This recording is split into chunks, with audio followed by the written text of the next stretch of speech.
के चुनाव संपन्न हो चुके और इन चुनावों में ये 5 राज्य, सबसे पहले तो बता दूं मैं आपको कौन कौन से थे, जिसमें पश्चिमी बंगाल, जिसका सभी 23 वासियों सहित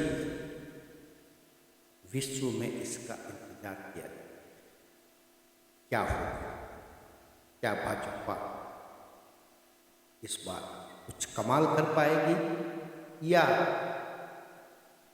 ममता दीदी का खेला कायम रहेगा। तो पश्चिम बंगाल में चुनाव संपन्न हुए हैं और दूसरा हुए हैं असम में, और केरल में चुनाव हुए हैं, पौंडीचेरी में चुनाव हुए और तमिलनाडु में चुनाव। तो मैं इन सब की आपको एक विस्तृत जानकारी लेकर आज आपके सामने आया हूँ और आप देख रहे हैं जन भावना के माध्यम से कि आखिर जन की भावना क्या है।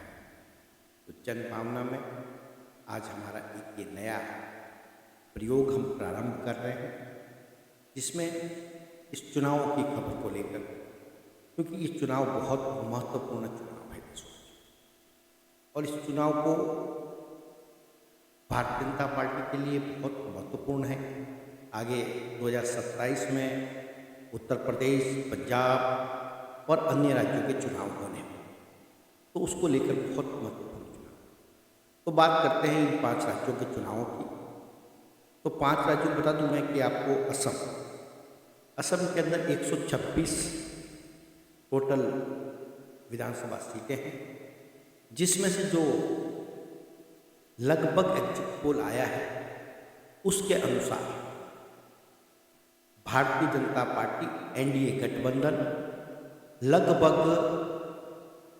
83 से लेके 83 से लेके 100 के सीट में बीच के अंदर सीटें लेकर पुनः तीसरी बार हेमंत बिस्वा शर्मा के नेतृत्व में पुनः सरकार में लौटने के अनुमान लगाए जा रहे हैं। और ये अनुमान गलत भी नहीं है, लेकिन मैं आपको बता दूं ये केवल एग्जिट पोल है। सही पोल, वास्तविक परिणाम 4 मई को आना है।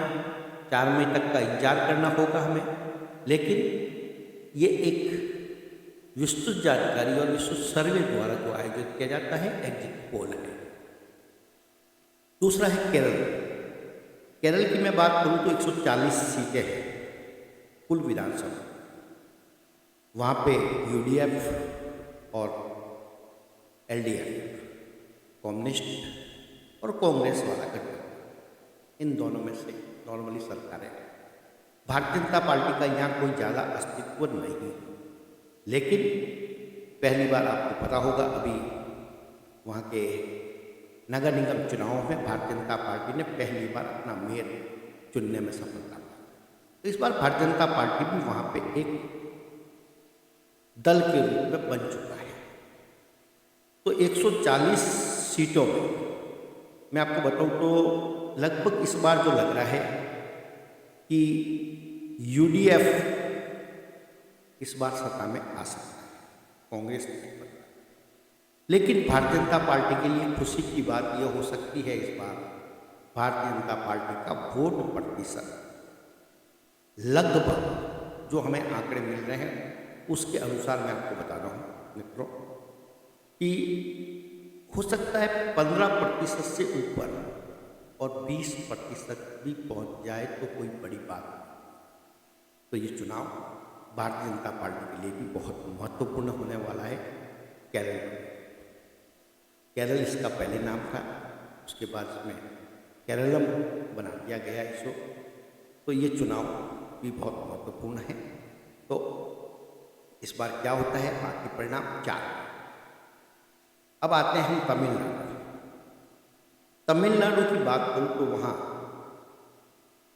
कुछ एग्जिट पोल, हमने लगभग सभी के एग्जिट पोल देखे हैं, उसमें हमें लगता है इस बार वहाँ सत्ता परिवर्तन हो सकता है। और वहाँ पे सबसे बड़ी बात है कि इस बार एक नया दल, जिसे मैं कहूँगा एक्टर है विजय, उन्होंने बनाया है। वो भी इस बार एक महत्वपूर्ण भूमिका में है। हो सकता है वो भी एक अच्छी सीटें लेके आए, और या हो सकता है डीएमके पुनः लौटे। लेकिन जो एग्जिट पोल के अनुसार है कि इस बार वहाँ भी सत्ता परिवर्तन के मतलब लगभग ऐसे मतलब करीबन 7-8 जो एग्जिट पोल है, 8 एग्जिट पोल में से कुछ एग्जिट पोल वहाँ दिखा रहे हैं सत्ता परिवर्तन होगा, इस टाइम में नहीं आएंगे, डीएमके नहीं आएगा, एडीएमके इस बार सत्ता में आ सकती है। लेकिन मुझे ऐसा लगता है कि वहाँ पे विजय एक्टर जो हैं वो एक बहुत महत्वपूर्ण भूमिका में इस बार चुनाव में रहेंगे। तो देखते हैं 4 मई को क्या होता है तमिलनाडु पौंडीचेरी, जहाँ एनडीए की पहले से सरकार है, और वहाँ पे इस बार भी लगभग मुझे वहाँ भी लगभग 30 सीटें हैं विधानसभा की, और उन 30 सीटों में लगभग 16 से 20 सीटें इस बार फिर एनडीए लेकर आता हुआ नजर आ रहा है और पुनः सरकार में आ सकता है। बात पश्चिम बंगाल, बहुत महत्वपूर्ण, और ये चुनाव ममता बनर्जी के लिए भी बहुत महत्वपूर्ण है। यदि यहाँ ममता बनर्जी चुनाव हार जाती है तो जो इंडिया गठबंधन, जिसे इंडी गठबंधन भारतीय जनता पार्टी द्वारा कहा जाता है, लगभग और विपक्ष में सबसे बड़ी नेता के रूप में भी ममता बनर्जी को देखा जाए, और यदि यहाँ ममता बनर्जी हार जाती है तो ये गठबंधन भी पूरी तरह से समाप्त होने की ओर बढ़ गई। देशवासियों, मैं आपको बता दूं कि यहाँ पे जो टोटल सीटें हैं, और यहाँ 2 चरणों में चुनाव, आपको पता है पहले चरण में 152 सीटों पर चुनाव हुए, दूसरे चरण में 142 सीटों पर चुनाव, टोटल 294 सीटें हैं। और पिछली बार भारतीय जनता पार्टी ने बहुत बड़ा उछाल किया, जिसमें जो पहले उनकी 3 सीटें थी, 3 से वो 77 सीटें बनाने में सफल। बहुत बड़ा उछाल था, बहुत परसेंटेज गिना तो बहुत बड़ा परसेंटेज था। एकदम इतना बड़ा परिवर्तन होना बहुत मुश्किल होता है, लेकिन भारतीय जनता पार्टी ने उसको सफलतापूर्वक, शुभेंदु अधिकारी ने, पिछली बार आप सभी को पता है कि शुभेंदु अधिकारी ने ममता बनर्जी को नंदीग्राम से चुनाव में हरा दिया था, और फिर वो भवानीपुर की उप सीट जाके वहाँ पे अपने कैंडिडेट को हटवा के वहाँ पे उपचुनाव में तो मुख्यमंत्री बने।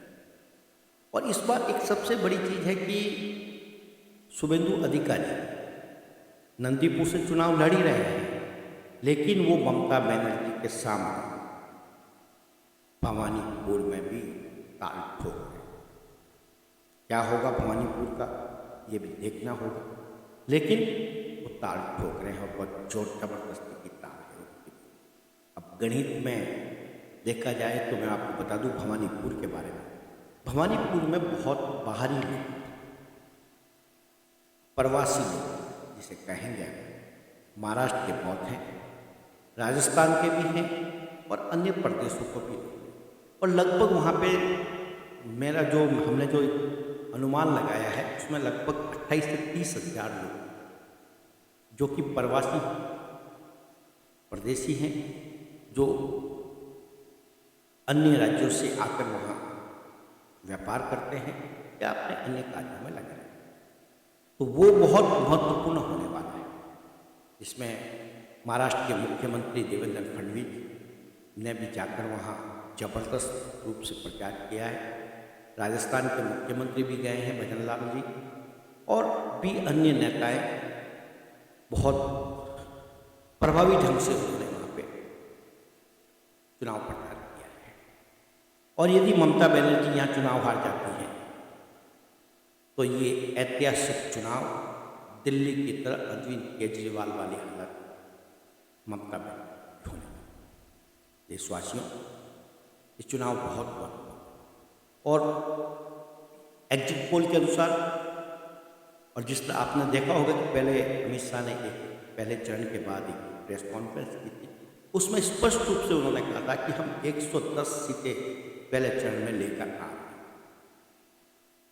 और जब एग्जिट पोल आया वो भी चरण वाइज में दिखाया गया, उसमें भी लगभग 90 सीटों के आसपास एग्जिट पोल भी पहले चरण में भारतीय जनता पार्टी गठबंधन एनडीए को दिखा रहा है। ये बहुत बड़ी छलांग। पिछली बार यहाँ पे लगभग 59 सीट इस पहले चरण के चुनाव में भारतीय जनता पार्टी ने जीती। तो चुनाव बहुत महत्वपूर्ण है। लेकिन ऑल ओवर अब मैं आपको इसके बताऊँ यदि पश्चिम बंगाल के बारे में, तो पश्चिमी बंगाल में जो लगभग सभी एग्जिट पोल इस बार भारतीय जनता पार्टी को सत्ता में आता हुआ दिखा रहा है। लेकिन एक बहुत महत्वपूर्ण बात जिस पर लोग विश्वास करते हैं, बहुत भरोसा करते हैं उस खबर का, वह है फलोदी सट्टा बाजार। फलोदी सट्टा बाजार से जो खबर हमें मिल रही है उसके अनुसार भारतीय जनता पार्टी पश्चिमी बंगाल में पहली बार श्यामा प्रसाद मुखर्जी की धरती पर, जिस पार्टी के स्थापक सदस्य श्यामा प्रसाद मुखर्जी, उस धरती पर भारतीय जनता पार्टी सरकार बनाने जा रही है। और फलोदी का सट्टा बाजार बहुत विश्वास करने वाला होता है, ये बहुत वर्षों से देखा जा रहा है। तो फलोदी सट्टा बाजार भी इस बार सीधा सीधा लगभग जो दिखा रहा है, जो हमारे पास रिपोर्ट पहुंची है, 152 से लेके 160 सीटें फलोदी सट्टा बाजार भारतीय जनता पार्टी को देता हुआ दिखाई दे रहा है। और दूसरे चैनल, जिसमें एक दो चैनल तो बहुत, मैं आपको बताऊंगा, महत्वपूर्ण, लगभग भारतीय जनता पार्टी 190-192 सीटें दे रहा है। क्या बहुत बड़ा परिवर्तन। और ये इतिहास है, मैं आपको थोड़ा सा इतिहास में मिलेगा, ये इतिहास है जब जब भी वहाँ पे सत्ता परिवर्तन हुआ है, एक तो मतदान बहुत बम्पर होता है, और इस बार भी आप सभी ने देखा होगा लगभग 92 पॉइंट के आसपास, दोनों को चरणों को मिला लिया जाए तो लगभग 92 के आसपास मतदान, बहुत बड़ा मतदान।